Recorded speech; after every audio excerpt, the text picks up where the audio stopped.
Yeah, I love it because I have a lot of, some clients where they'll ask me, well, how can I get to six figures? Oh, I need more certifications. I need to get my MBA. Oh, I need to pay my dues. Oh, I need more work experience to get there. Yes and no. No, you don't need an MBA for the most part. If you want to get an MBA because you want to get an MBA, great.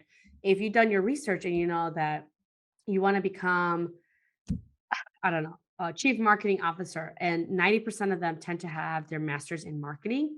Okay, maybe you start preparing and looking into it. Maybe look for a company that'll pay for your master's degree so that way it comes out free.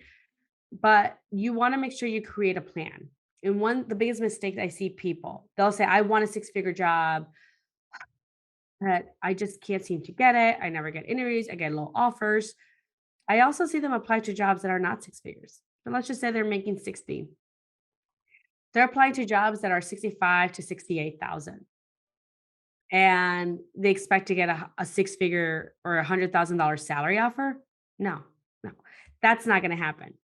And the analogy I like to use is it's like trying to buy a Chanel bag at the dollar store. You are not going to find a Chanel bag at the dollar store. So you are not going to find a six-figure job looking for 50, 60K jobs. So create a step ladder.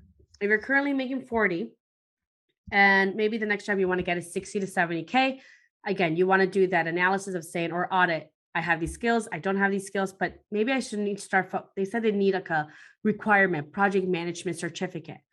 Okay. And that job is going to jump me to 70,000. I'm currently at 40 or 50. Let me work on the next 6 to 12 months on that certification.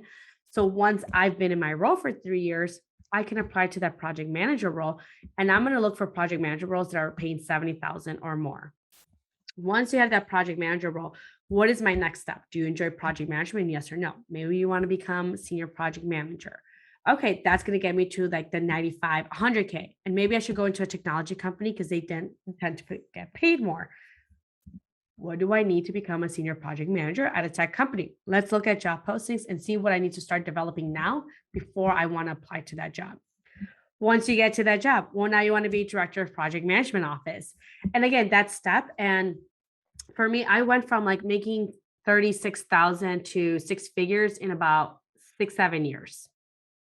So, like I said, I created that value ladder, that step ladder. I wasn't make like I was there was a point I was making 42,000. Guess what? I knew I wanted to make at least 75,000 in my next job. So I only focused on jobs that paid 70 to 75K plus. I wasn't looking at jobs making 50. I wasn't looking at jobs making 60. I was only looking at jobs and applying to jobs making over 70K. Well, how do I know how much they're making? Well, LinkedIn and Indeed, you can filter out jobs based on salary. You can quickly go on Glassdoor and see like what the salary range is. There will be a discrepancy. Like for example, project manager, I think it comes anywhere between 50 to like 120,000. So then I look at, okay, well, what industries tend to pay more? Oh, technology companies. Great. Let me look at their job postings. And then again, I'm going to filter these jobs based on salary. And then once I got my 75K role, then I want to make 100K. What jobs? Again, it's a rinse and repeat process, and that's how I was able to get there really quickly. Um, in getting there because I was intentional, focused, and I prepared, and I outbeat the competition every single time. Like, so again, plan, see a pathway, and then work towards that path. Yes. And so with that path, how early should somebody think about that? Should they think about it when they're in college and high school, saying this is what I want to do, or should they still, or like after they get their first job? No, I mean, you can always explore. I mean, even if you get your first job, you're like, hey, I graduated my bachelor's with a focus in data analytics. I got your first data analyst role. Start assessing, do you like this or not? Talk to senior data analysts. How are they doing? Are you looking for a job that's work-life balance? Well, ask them, do you have work-life balance? Can you tell me how many hours do you work? You can talk to senior data analysts across various industries. Hey, you work at PlayStation. How is it being a data analyst at PlayStation? And again, you connect with people, just find them on LinkedIn and find a common denominator. Oh, we went to the same college. We went to the same high school. We're from the same town. Oh, we worked at the same company. We follow the same organizations. I mean, there's just so many ways that you can build a connection with someone. And Then start reaching out to them and asking questions. Again, the more you start learning and being self-aware, so assess like, oh, I hate doing this type of work at my job. Why do you hate it? Is it because it's so easy? Is it because the process could be better? Is it because it's frustrating because of the bureaucracy around it? Is it because it has to do a lot with numbers? Is it because it the process has been overcomplicated and it could be resolved really quickly? Like, why do you hate this so much or dislike it? And then find the next job that you won't have to do much of that. The more we do of what we enjoy, the more we tend to be passionate about it. We thrive in it. We get exposed to it. We're excited about it. We make the process even better because we start chopping things that we don't like and we start focusing on more things that we do like. And that's how you're accelerating your career a lot faster.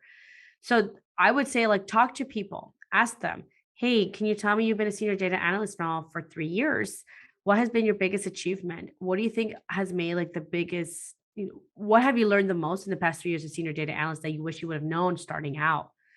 Ask the answers to the question, ask them. And then, like I said, if you're like, oh, I realized that I really hate doing this aspect of it and I've become a senior data analyst, I'm going to be doing even more of that. Maybe I should consider looking at to other departments, other types of roles, maybe other industries that may not have to do that so much. Or maybe I should just think about other type of jobs that may be a better fit because clearly this is just something I truly dislike. Makes sense. Mhm. And then if somebody's coming to you for help, what should they do to prepare to make their own process easier? So if they were coming to me for help with, so at the end of the day, what I look for is someone that is coachable. So if you're thinking, well, I don't know if I can get a job because of the economy and how things are going and the unemployment rate and whoever's president, I I'm not going to be able to. That's why I haven't gone ahead and that's why I haven't had a job. Well, guess what? I can't change that. I can't change who's president. I can't change the economy.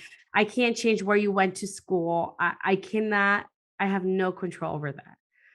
But if you're thinking, hey, I want to work with someone that can help me. I know that I'm willing to learn anything. I know that maybe I just don't know how to sell myself. I don't know how to approach it or what to do.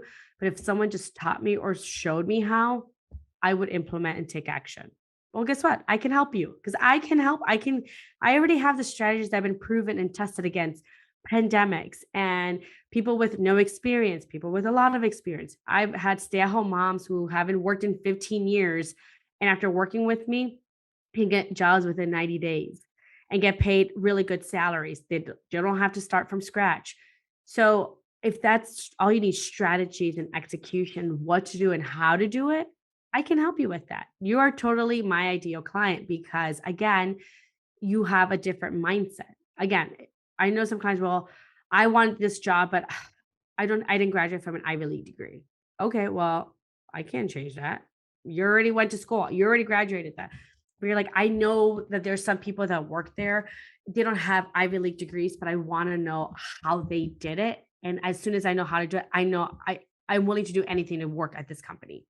Great. I can help you find those strategies. I know how to implement. We'll work together and practice it until you are confident and ready to go and have those conversations. So if that's the most important thing, mindset. Everything else